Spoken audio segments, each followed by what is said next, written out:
எல்லாருக்கும் வணக்கம். இன்னைக்கு நம்ம பார்க்க போற படத்தோட பேரு தக் லைஃப். இந்த படத்தோட ஆரம்பத்துல நம்ம ஹீரோவை கொல்றதுக்கு சில பேர் வராங்க. அப்ப அவரு என்ன சின்ன வயசுல இருந்து இப்போ வரைக்கும் சாவு அப்படிங்கிற ஒரு விஷயம் என்ன துரத்திக்கிட்டே இருக்கு அப்படின்னு சொல்லிட்டு இருக்காரு. அப்படி சொல்லும்போது அப்படியே கட் பண்ணி பிளாஷ்பேக்கு போறாங்க. அதுல 1994 வருஷம் டெல்லியை காட்டுறாங்க. அங்க நம்ம ஹீரோ சக்திவேல் ஒரு பெரிய கேங்ஸ்டரா இருக்காரு. அவர்கிட்ட டீல் பேச வர்ற மாதிரி ஒரு எதிரி வந்து போலீஸ்க்கு அவர் இருக்கிற இடத்த காட்டி கொடுத்துட்றான். அப்ப போலீஸ்க்கும் நம்ம ஹீரோட குரூப்புக்கு சண்டை வருது. அதுல ஒரு பேப்பர் போட வந்தவர் இறந்துடுறாரு. அதனால அவரோட பையனும் பொண்ணு அனாதை ஆயிடுறாங்க. அந்த பையனோட பேர் அமர், பொண்ணோட பேர் சந்திரா. இப்ப ஹீரோ அங்கிருந்து எஸ்கேப் ஆகும்போது அந்த பையனை தான் கூடவே கூட்டிட்டு வந்துடுறாரு. அந்த அமருங்கிற கேரக்டர்ல தான் நம்ம சிம்பு நடிச்சிருக்காரு. அவருக்கு தன்னோட தங்கச்சியை பார்க்கணும்னு தோணுது. தேடி தேடி பார்க்கறாங்க, எங்கேயுமே கிடைக்கல. இப்ப அப்படியே கட் பண்ணி கதை 2016க்கு போகுது. சின்ன பையனா இருக்கிற அமர் வளர்ந்து இப்ப நம்ம ஹீரோவோட ரைட் ஹேண்ட் மாதிரி மாறிடுறாரு. அவர் மட்டும் இல்ல, ஹீரோ கூட மாணிக்கம் அப்புறம் இன்னும் 2 பேர் இருக்காங்க. இன்னொரு பக்கம் பார்த்தா அந்த அமரோட தங்கச்சி சந்திராவை ஹீரோ இன்னும் தேடிக்கிட்டே இருக்காரு. அப்படி தேட போன இடத்துல ஒரு பாடகியை பார்க்கறாரு. அவங்க பேர் இந்திராணி. இந்த கேரக்டர்ல தான் த்ரிஷா நடிச்சிருக்காங்க. அப்புறம் அந்த இந்திராணி கூட நம்ம ஹீரோக்கு இல்லீகல் அஃபர் இருக்குன்னு காட்டுறாங்க. இந்த சூழ்நிலையில ஹீரோ கூட இருக்காருல்ல அந்த மாணிக்கத்தோட பொண்ணை ஒருத்தன் ஏமாத்திடுறான். அவன் யாருன்னா ஆரம்பத்தில் நம்ம ஹீரோ குரூப்பை போலீஸ்ல காட்டி கொடுத்தாலும் ஒரு வில்லன், அவனோட மருமகன் தான். இதனால மாணிக்கத்தோட பொண்ணு வந்து தற்கொலை பண்ணிக்க அதுக்கு நம்ம ஹீரோ அமர் இப்படி எல்லாரும் போய் அவனை பழி வாங்குறாங்க. இப்ப கட் பண்ணா அந்த தப்ப நம்ம ஹீரோ ஏத்துக்கிட்டு ஜெயிலுக்கு போயிடுறாரு. அப்படி போறதுக்கு முன்னாடி நான் இல்லாதப்ப இங்க எல்லாத்தையுமே அமர் பார்த்துப்பான் அப்படின்னு சொல்லிட்டும் போறாரு.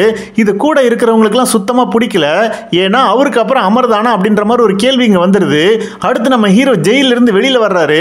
அப்படி அவர் வெளியில வந்ததுக்கு அப்புறம் ஒரு நாள் அமர் இல்லாதப்ப கார்ல போகும்போது அவங்களை எதிரிங்க வந்து அட்டாக் பண்றாங்க. இது அமர் தான் ஒரு வேளை பண்ணிருப்பானோன்னு ஹீரோவுக்கு சந்தேகம் வருது. அதனால 2 பேருக்குள்ளே மனஸ்தாபம் வந்துருது. ஒரு தடவை சந்தேகம் வந்துருச்சுன்னா காலத்துக்கு அது சிக்கல் தான் அப்படின்னு கூட இருக்கிற மாணிக்கு அப்புறம் எல்லாருமே அமர் கிட்ட ஏத்தி விடுறாங்க. இப்ப கட் பண்ண நம்ம ஹீரோ ஒய்ஃபுக்காக கைலாஸ்க்கு போகணும் அப்படின்னு வேண்டிட்டு இருந்திருப்பாரு. அப்படி அவர் போகும்போது அமர், மாணிக்கம் அப்புறம் கூட இருக்கிறவங்க எல்லாருமே அவர் தீத்து கட்ட பிளான் போடுறாங்க. இப்ப இதுக்கப்புறம் என்னாச்சு, அவங்க நினைச்ச மாதிரி ஹீரோ அவங்க கொண்டாங்களா இல்லையா, இந்த பிளான் ஹீரோவுக்கு தெரியுமா தெரியாதா? அதுவும் இல்லாம ஆரம்பத்துல நீ தான் என் உயிரோட கவசம்னு சின்ன வயசு அமர் கிட்ட ஹீரோ சொல்லியிருப்பாரு. அதுக்கு என்ன இந்த படத்துல லிங்க் இருக்கு? அப்புறம் சின்ன வயசுல தொலைஞ்சு போன தன்னோட தங்கச்சி சந்திராவை அமர் மீட் பண்ணாரா இல்லையா? இதுக்கு நடுவில் சம்பந்தமே இல்லாம வர இந்திராணி கேரக்டர் என்னாச்சு அப்படிங்கிறது எல்லாத்தையுமே கொஞ்சம் வித்தியாசமான திரைக்கதையில சொல்ல ட்ரை பண்ணியிருக்கிற கதை தான் இந்த கதை. இந்த படத்தை ஆரம்பிக்கும் போது சூப்பராகவே ஆரம்பிச்சாங்க. ஹீரோவுக்கு சிம்புவுக்கு இருக்கிற கனெக்ஷன் நல்லாவே இருந்தது.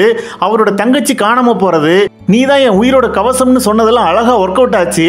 ஆனா அதுக்கப்புறம் இதை சுத்தி திரைக்கதை நடக்காம வேற எங்கெங்கே யூட்டன் அடிச்சு போக ஆரம்பிச்சிருச்சு.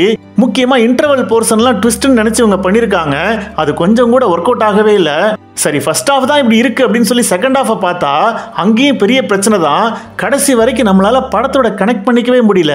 அந்த அளவுக்கு இந்த படத்தோட திரைக்கதை வீக்கா இருந்துச்சு.